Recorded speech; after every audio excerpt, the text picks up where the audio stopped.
There was a lot of competition this week for worst take on the Nigel Farage debanking scandal, with all the usual suspects, pillars of the North London champagne-swilling media elite, queuing up to demonstrate either their ignorance about the societal implications of Nigel Farage's account suspension or their total lack of empathy. They were quite content to see a fellow Brit cast aside, rendered economically homeless because they don't like him and they don't like his views. The shoe would be on the other foot if, God forbid, Gary Lineker, I should say. If Gary Lineker lost his account, can you imagine? What about war-loving podcaster Alistair Campbell? Imagine the uproar. Or the world's grumpiest teenager, Greta Thunberg. What if she was affected? Should any of their accounts have been cancelled, there would have been uproar. You would have been able to hear the screams through the thick velvet-papered walls of the Groucho Club in Soho. First up, the BBC's former eye-roller-in-chief, the queen of bad takes, Emily Maitlis, weighs in with her view on the Farage debanking scandal.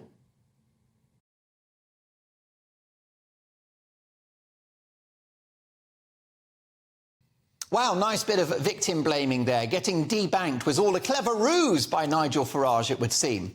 How can you be so bitter and twisted and not see how chilling it is to lose your bank account for wrongthink? You would have thought these broadcasters would love the idea of a plurality of views. After all, that is meat and drink to them. It's what they do. Argument, discussion, the competition of ideas.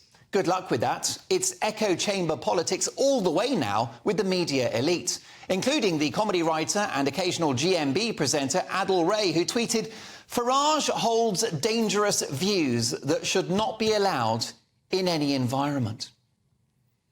That's right, not allowed in any environment. What are the logistics of that one? People thinking different things is so dangerous, isn't it?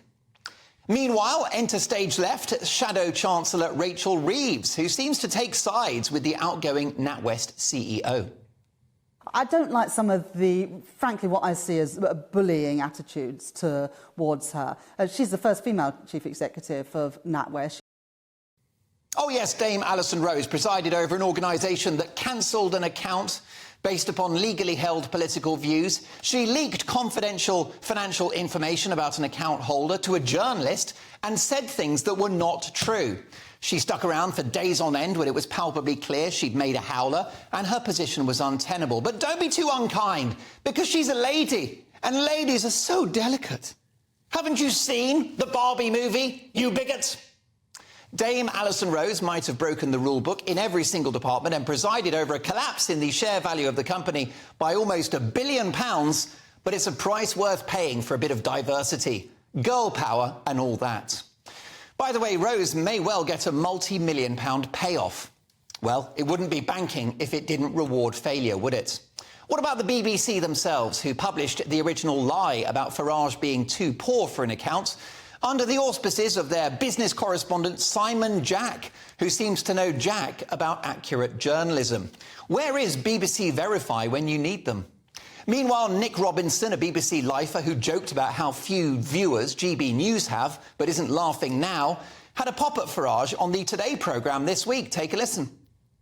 Mr Farage, you know, pretty much whatever you do, there are people saying, I know what this is about. He wants to get back into politics again. I know you've run 7 times and lost 7 times, but I'm really not going to have this. I'm sick to death of your condescending tone. It's about time. I was teasing you, Mr Farage. I was teasing actually, you weren't. What you should say to people is you're the only person in British history who's won 2 national elections leading 2 different parties. I think that's a mic drop. Yes, the shocking Nigel Farage debanking scandal has drawn attention to the ideological capture of not just our banks, but all of our public institutions, the media, politics, the public sector, the civil service, galleries, museums, the NHS, the BBC, you name it. All of this pointed out by rock star academic Professor Matthew Goodwin, who joins me in just a few minutes. What the media elite can't understand or won't understand is that none of this is about Nigel Farage. It's the principle of these organisations becoming so political that they will seek to damage an individual for not buying into their rigid religious woke scripture. What about Us for Them, a campaign group, a non-profit organisation set up by worried parents to defend the rights of children during the pandemic? What happened to them? They were debanked by PayPal. For campaigning for kids? Or how about the Free Speech Union, again debanked by PayPal, for standing up for, you guessed it, free speech, as George Orwell does an impersonation of the Large Hadron Collider in his grave. And breaking news today, arch Remainer and good friend of the show, Gina Miller, has disgracefully had her account closed as well. Where does this end? Those Champagne socialists scoffing about Farage and defending Coutts Bank are the same people who would love to have more control over social media, that would like the internet to be policed by agencies like Ofcom. These are the people who would relish the closure of GB News. The reaction to the Nigel Farage debanking scandal demonstrates the moral bankruptcy of the radical progressive left, who millions of Labour supporters also can't stand. Any view is considered dangerous if they don't agree with it. If these people had their way, we would be living in communist China, where you can't even buy a train ticket if you stray from the government-approved narrative. These woke commentators don't want free speech, free thought, or free debate. And that's what I call dangerous.